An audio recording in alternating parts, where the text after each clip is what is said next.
أعوذ بالله من الشيطان الرجيم بسم الله الرحمن الرحيم الحمد لله رب العالمين والعاقبة للمتقين والصلاة والسلام على أشرف المرسلين سيدنا محمد وعلى آله وأصحابه أجمعين.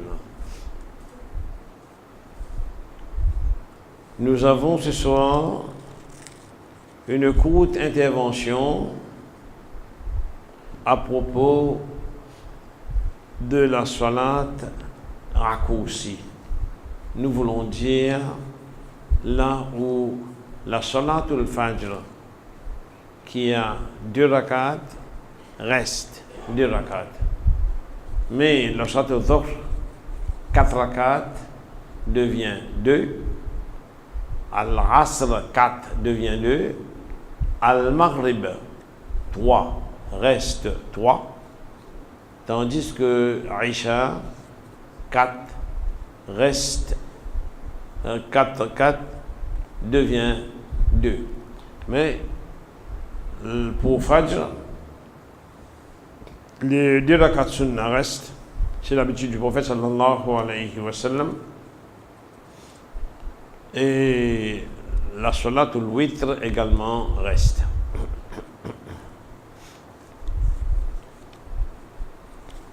Dans le Coran, dans la sourate An-Nisa, au verset 101, A'udhu billahi minash shaitanir rajim, falaysa alaykum junahun an taqsuru minas salat in khiftum. Il n'y a pas de blâme sur vous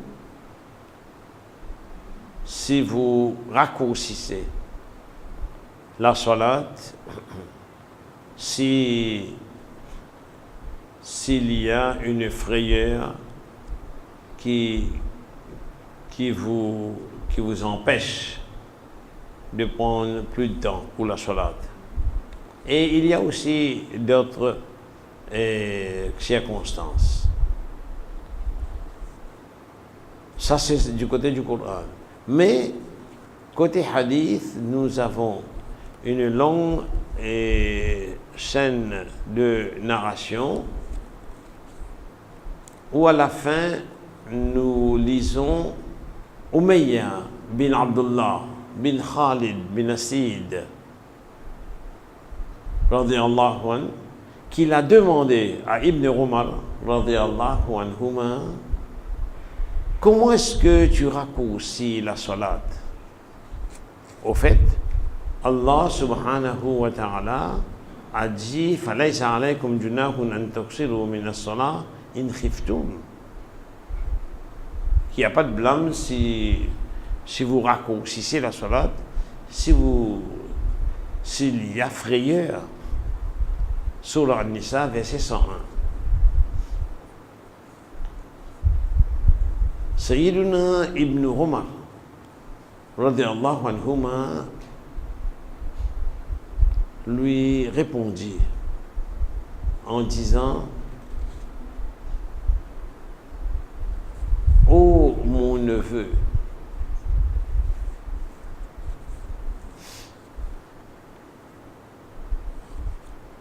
le messager d'Allah subhanahu wa ta'ala,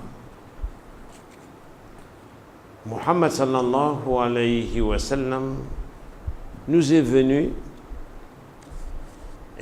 jusqu'à nous sous l'ordre d'Allah alors que nous étions en perdition.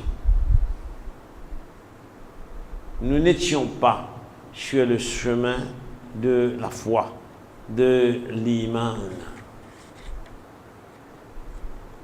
Il nous a enseigné.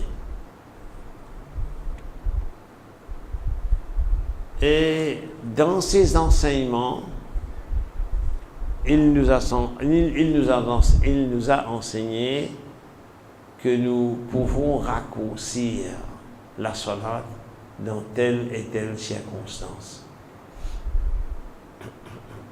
C'est-à-dire que l'ordre vient de Muhammad sallallahu alayhi wa sallam, donc c'est confirmé, Et nous savons que Muhammad sallallahu alayhi wa sallam lui-même, il ne prononce que ce qui est correct et ce qui est dans l'obéissance d'Allah.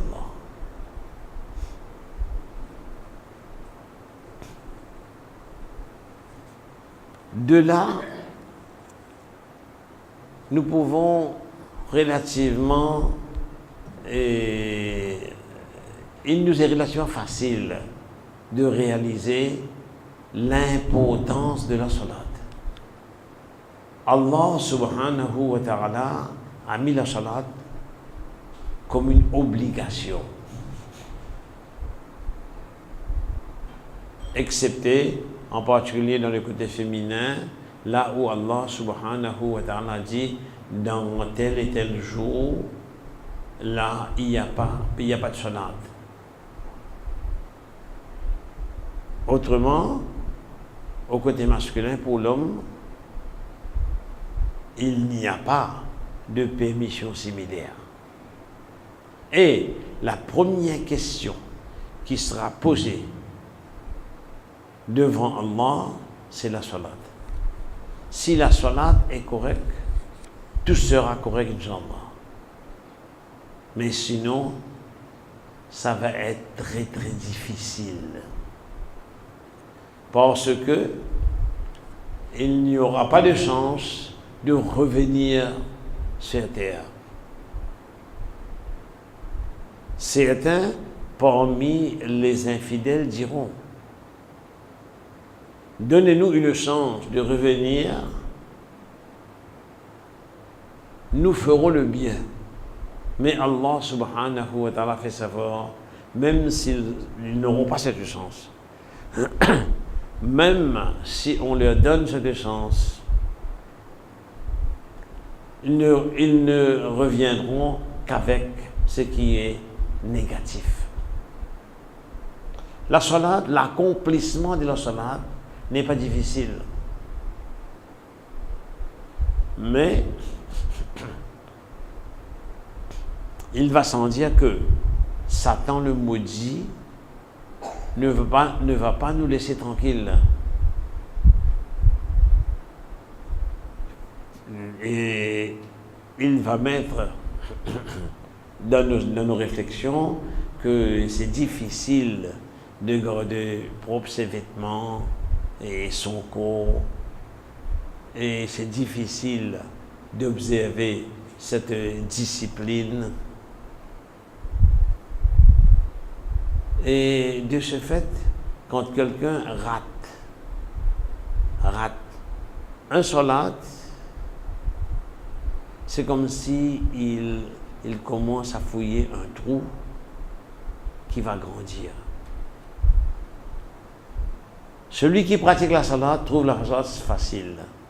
Celui qui ne pratique pas trouve la salat difficile.